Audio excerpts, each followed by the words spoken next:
Hello you guys, welcome back to my channel. My name is Jess if you guys are new here, and I'm very excited to talk to you guys about all of the books that I read in March and the books that I'm looking forward to read in April. If you guys are new here, please consider subscribing. It really helps out my channel. Otherwise, let's just get into all of the books that I read. Just to kind of recap on my March TBR, and I'm going to be referencing my book journal from time to time, just a heads up. But just to recap the books that I wanted to read in March, I had Us Against You by Frederick Bachman, Onyx Storm by Rebecca Yarros, A Man Called Uva by Frederick Bachman, and The Ministry of Time by Kayleigh Bradley. I can't say her first name ever. I think it's Kayleigh Bradley. Those are the books that I really wanted to read. I actually only got to 2 out of the 4 on my TBR. Unfortunately, I did not read Onyx Storm or A Man Called Uva. I don't know why. I feel intimidated by these books and I don't want to put myself in a slump. So I didn't read those, but I did read a total of 8 books this month, which was very, very exciting. So let's just get into it. The first one that I read was Us Against You by Frederick Bachman. I gave this one 4 stars. This one is a continuation of the Beartown series, so it's the second in the series. There's a third one, and that's the final one. Just to kind of recap what this book is about, it's essentially a continuation of these characters from this town called Beartown. The town is a big, huge hockey town. Like, all of them are fans of hockey. There's a team in Beartown that everyone supports. But in the first book in the series, something really serious happens, and so the entire town is split. In this book, it just kind of continues that story of like what happens when people are taking different sides of like this situation at hand and how it affects the rest of the town. So I can't really say more than that without giving any spoilers away, but it is very interesting. In true Frederick Bachman fashion, you are in every single person's head, which I always really love. But to an extent, I think in this book almost worked against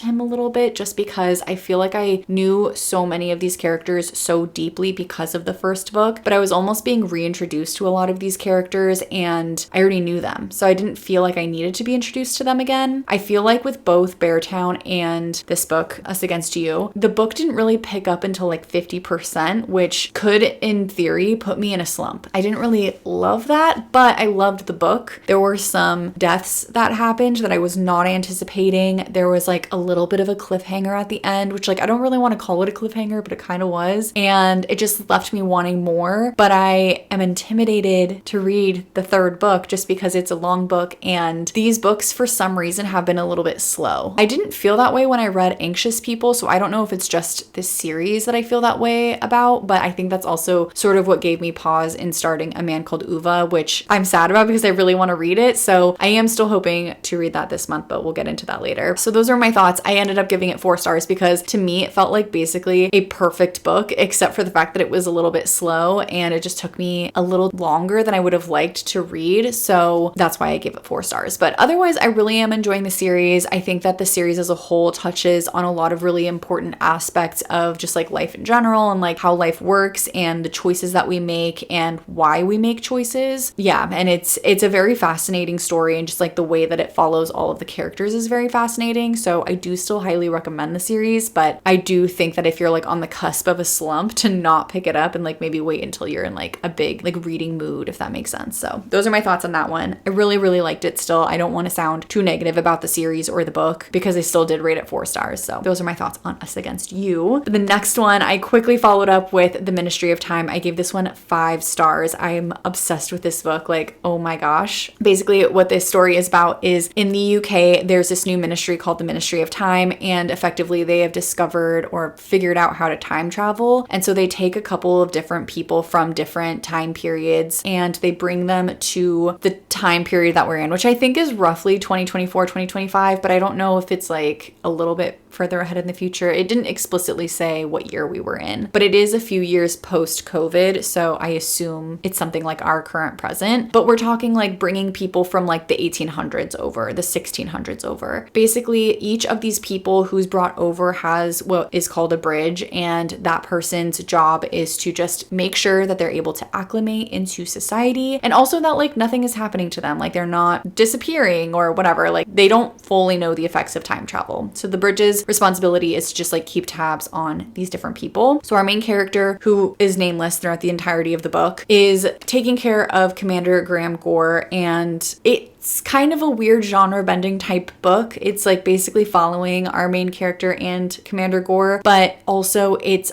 like a little bit of a romance, a little bit of like a identity type story with both Commander Gore being from a different time period and also our main character being half Cambodian and half white, but being very white passing. It's also a little bit of a mystery. There is somebody after our main character and Commander Gore for a variety of reasons that I will not get into because I will not spoil anything. Obviously, there's the sci-fi element with time travel, which is really cool too. So I think that like because the story was not pinpointed to be one specific thing, it was just so unique in what it was, and you had to just accept that it was something different. Like it was just so cool that we got so many pieces of it. I think the ending was so perfect and beautiful, and because this book is about time travel, it made me hopeful, but technically it was a little bit sad. Like it made me sad, but it also made me hopeful. There was one specific thing that I was a little confused about, and I feel like could have maybe been explained a little bit better. Like maybe it was a loose end, but that was the only thing that I felt was like, I don't know, like maybe a loose end. Yeah, I felt like this one was genuinely like such a good book and so many people would enjoy this one, and I don't really know why I was so hung up on it and why I was so nervous about it. I think this was my favorite book of the month. So yeah, really loved that one and I highly recommend it. I gave this one 5 stars. The next one is technically a novella. I read The Situationship by Abby Jimenez, and this one is within the like Part of Your World series. I gave it 3 stars because it was so short that I don't think I could rate it any higher. I didn't want to give it 2 stars because that makes me feel like I just didn't enjoy the book. It just 3 stars to me is kind of like it existed. It was there. I enjoyed my time with it, but it was like nothing to write home about. I have no strong feelings toward it because it was so short, like literally so short. But basically it follows the character Doug in this like interconnected universe. And he in the books is known for like kind of being a little bit annoying. He always carries his guitar around, only knows one song, always tries to like woo women. And one of our main characters from one of the other books, she kind of like falls for Doug. And that's basically like the extent of the story. It's not really like a love story. It's truly a situationship. It's just like, hey, I'm in town for the foreseeable future while my best friend is going through something. You're single and clearly looking for a woman, like let's hook up basically. And that's it. Like it's just the story of them like meeting and effectively like deciding, hey, we're gonna be a thing until we're not. I do think that this set of characters could have had their own story, but I see why it just was a novella because I don't think that we needed to go down that entire route, and then it would have needed to explore everything that our other characters are doing. It was fun to see a little glimpse into what happened after the series was over, because if you guys don't already know, it's like an interconnected 3-book series where each book is actually completely separate and standalone. But if you do read them in order, or if you read all 3 of them, then you get this big story about how everyone is connected. Like you could even look up online like how are these characters connected, and there's like full threads on like how these people are connected. So I see why it was not its own story. It could be, but I'm kind of glad that it was just a novella, but it was still fun to like see our other characters too. So I did like it.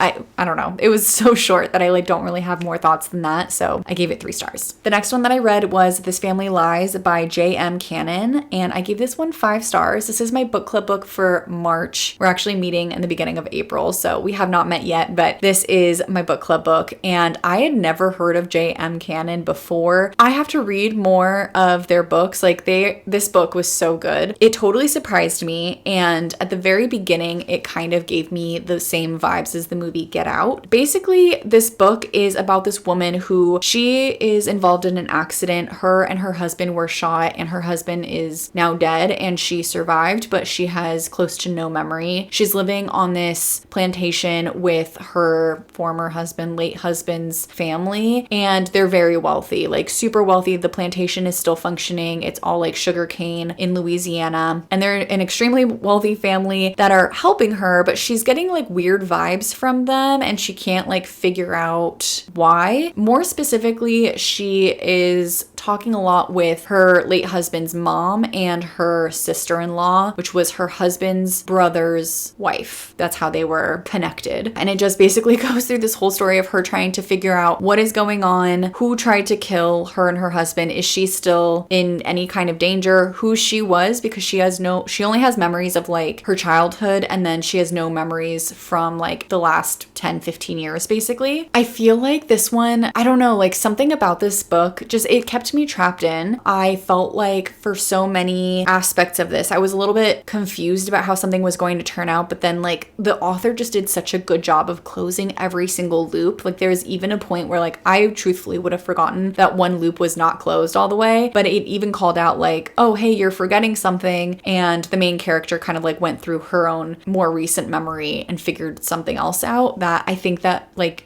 I could not find a single thread that was not tied, if that makes sense. So I loved that, because I hate when at the end of a book I'm like, wait, this thing wasn't explained. I also really enjoyed that I don't think I've ever read a book about this area, maybe like Where the Crawdads Sing, but I don't frequently read books about the South or like about Louisiana or plantations in general. And so I thought that it was kind of a cool, different type of scenery that I was getting. I feel like a lot of mystery novels are like set in like Scotland or the UK or London or, you know, like somewhere in Europe, or it'll be like the mountains or New York, Chicago. So I don't know, like I feel like those are like the main areas that a lot of books are written about, and I just had never really read a book set in this scenery. So that was also really cool. And in general, I think it was just like a really good, well thought out mystery novel. I definitely want to check out more of J.M. Cannon's writing, and yeah, those are my thoughts. I liked it a lot. I gave it 5 stars. Okay, this one I didn't rate at all, but I do want to mention that I read it just because I read it, you know, like I have no thoughts on this book whatsoever. Well, I have thoughts, but not for this channel in particular. I read Fanatical Prospecting by Jeb Blount, and I did not read this book. This is purely for work. If you guys don't already know, I do work a 9 to 5. I am in sales, and as a part of my current job, we have a little mini book club happening, and one of our VPs is having us all read this book. It's a sales book, nonfiction, and it's a quick read if you guys are in sales and you want to like get some ideas of like how to prospect better. Then like it is interesting. It talks about objections that you may face, or like why we don't like to do certain things when we're in sales. Like sales is a easy job, but it's also like sometimes a mentally taxing job because you have to be on calls a lot and so on and so forth. So it was interesting. I think that like I just don't love Jeb Blount's writing, or like I just feel like I didn't need so many side notes about his clients. But at the same time, like I do think that there were a few little key pieces that were helpful for me to learn about. So I don't think I'll take everything away from this book, but I do think that I'll take enough away from it that it was like worth the read. Or if you guys don't want to read it and you are intrigued by any of the chapters in it, you can also listen to it on Spotify, which is partially what I did with this book. So that's always an option too. The next one that I read, I actually listened to as an audiobook, and this one was The House of My Mother by Sherry Frankie. So if you guys, I binged this one. I gave this one 5 stars. If you guys don't already know, the Frankie family is also, I think, called 8 Passengers on YouTube. Ruby Frankie was the mom of this family, and she recently was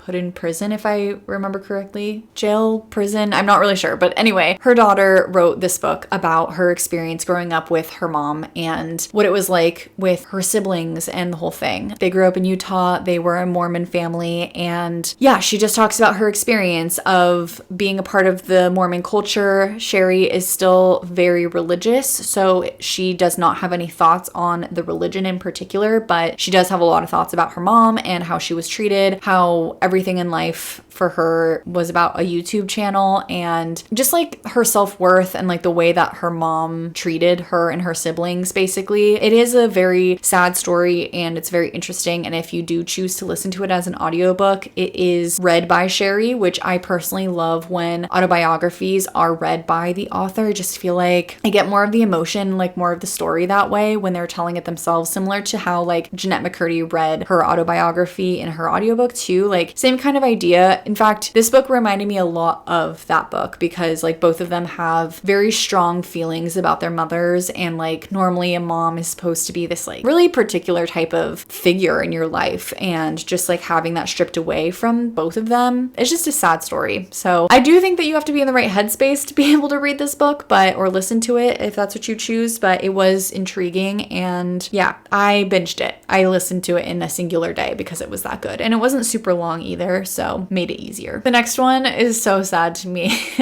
The next one I read was Dune, and unfortunately I DNF'd this book. I actually got to 50% of the way through the book, and I just like I could not read anymore, and I just was sad that I couldn't read anymore. I felt like it was so hard for me to get into. I've owned this book for like 5 years at this point, and I had been wanting to read it for so long before I watched the movies, and I just like couldn't. I don't know what else to say about it besides I couldn't. Like, I was kind of dreading every time I opened up the book. I felt like it went really slow. Once I was in the story, it was intriguing, and I can see why a movie was made about this book. Like, I'm so excited to watch the movies, but I could not see myself reading any further. Like, I felt like I was putting myself in a longer and longer slump and like not really wanting to pick up the book and like not wanting to read, which is like my favorite hobby ever. So I just felt like it was not for me, and that I would much more enjoy the story if I would just watch the movies. I did read enough to be able to watch the entire first movie, and I like know everything about what happens there. I feel like at the 50% mark, things were starting to pick up, but I was like so far beyond like wanting to pick it up at that point that I was just like, it's better if I just put it down now and don't let myself get in a slump. So unfortunately, that's what I did. I did DNF it. And the last one was Book Lovers by Emily Henry, which I rated 5 stars. This one was a reread for me. I rated it 5 stars the first time. I rated it 5 stars the second time. I just feel like I love anything that Emily Henry writes. This was one of her earlier books, and I wanted to reread this one in particular because I've liked every single one of her books. I think I've rated every single one 5 stars. Emily Henry is one of the authors that helped me get into reading and actually introduced me to romance novels as a whole. So I had never really read romance before Emily Henry, and I love her writing, but Book Lovers I think was like my least favorite out of all of her books so far, and I just like felt like I didn't remember a lot of the details about it, and I didn't remember why I didn't like it, and I see so many people talk about how it's one of their favorite books, so I wanted to just like re-experience it, and I'm really glad that I did because I feel like it has a new soft spot in my heart for just like this book in general. I really love that the book is not just a romance novel, it's also talking a lot about the relationship that the main character has with her sister, and just like her trying to like figure out why she feels so protective over her sister, and just like all of these other dynamics, which is I think why I always end up rating an Emily Henry book 5 stars, because the characters are so three-dimensional. I just feel like they're real people. Basically what this one is about, if you guys don't already know, is this main character, Nora. She is a agent for writers, and she has like a work enemy named Charlie, and he is an editor, and he declines editing a book for her like favorite client, and in the future, it fast forwards a few years, but he ends up working together with her then to edit another book by this person. And we find out that the reason he doesn't want to edit that first book is because it's about this town, this like really small town that he is actually from. She's visiting this town, she runs into him, and it turns into a whole romance novel. But again, there's so much more depth to it, and I just think it's like, it's more than just like girl meets a boy from a small town. And first of all, he's from there, but he's not living there, so it's like a little bit different than like a normal trope anyway. I just feel like it doesn't follow any particular trope. Like, it touches on tropes, but it's not one particular thing. And again, I just like, it goes so much deeper with like each of the characters and their emotions toward their family members, or like, I don't know, like just the situation at hand, how they talk about work, so much more, again, three-dimensional. Just, I think that's like the best way that I can possibly say it. So if you guys have never read an Emily Henry book, I really highly recommend it. I hear that she's coming out with a new book called Great Big Beautiful Life in April, and I hear that this one is like more fiction with a subplot of romance, which I think is going to be the first time in her like recent publication like timeline. I know she has like old books, but from Beach Read and beyond, that the romance is not going to be the center of the story. But I really loved like funny story, happy place. Like, I think I loved every single one of her books. Honestly, I can't speak higher of an author. Like, I really love her writing. I'm not a huge romance novel person, and I'm still obsessed with every single book that she writes. So I think that says a lot, and I'm very excited about her new book because I'm intrigued to see what she does when it's not romance. So very, very excited about that too. But yeah, Book Lovers, I gave 5 stars. Okay, and now to talk about the TBR for April. I'm going to talk about like the books that I put on my list, and then I have some others that I guess I'm hoping to get to. So the first one, shocker, Onyx Storm by Rebecca Yarros. I want to read this book. And also A Man Called Uva by Frederick Bachman. Also really want to read this book. I am prioritizing these 2 books because I know that I should get to them, and I've been wanting to read them, so I need to stop holding myself back. The third one is Great Big Beautiful Life by Emily Henry. I think it's pretty obvious why I chose that one as also like part of my TBR, because I think it's going to be such a good book and I'm very excited for it. And last but not least, I chose Fearless by Lauren Roberts, which is the third and final in the Powerless series. If you guys don't already know, Powerless is kind of like, it's like a fantasy novel, but it's YA, so it's not super heavy on it has a romance subplot, but like it's not like smutty or anything. It kind of gives like Hunger Games type vibes. Yeah, I'm very excited for that one too. Great Big Beautiful Life and Fearless are both going to be published in April, so those are going to be new releases, and I'm very, very excited. Like, I can't believe I get 2 new releases in 1 month. It's just like Christmas for me, basically. But some honorable mentions, I would really like to get to A Court of Silver Flames by Sarah J. Maas. I have not read that series since I think like 2021 or 2022. It's been a really long time since I picked it up, and I just never picked up the 5th book in the series. I just feel like I want to finish it. I know that it's not going to be like a 5-star for me, but I want to know how the series is progressing. I have the copy, so like I figure I might as well, and I want to finally pick it up, and I feel like it's time. I've been waiting for the time where I'm like, okay, I got this, and I think it is now time. I also recently purchased The Let Them Theory by Mel Robbins, and I don't know, I just like was intrigued by the thought of like what this could be about, so I picked it up. I just we'll see. I'm like not really usually one to read a lot of like self-help books or like nonfiction books, but I figure like why not? I can't go wrong by reading this book, and if I don't like it, then like that's okay. But I feel like so many people are into Mel Robbins right now that I wanted to give this particular book a shot, because I feel like I get hung up a lot on like what other people are thinking of me and like how I'm portraying myself to other people, and I kind of want to think more about like just me and how I think about myself and that kind of thing. So I thought that this would be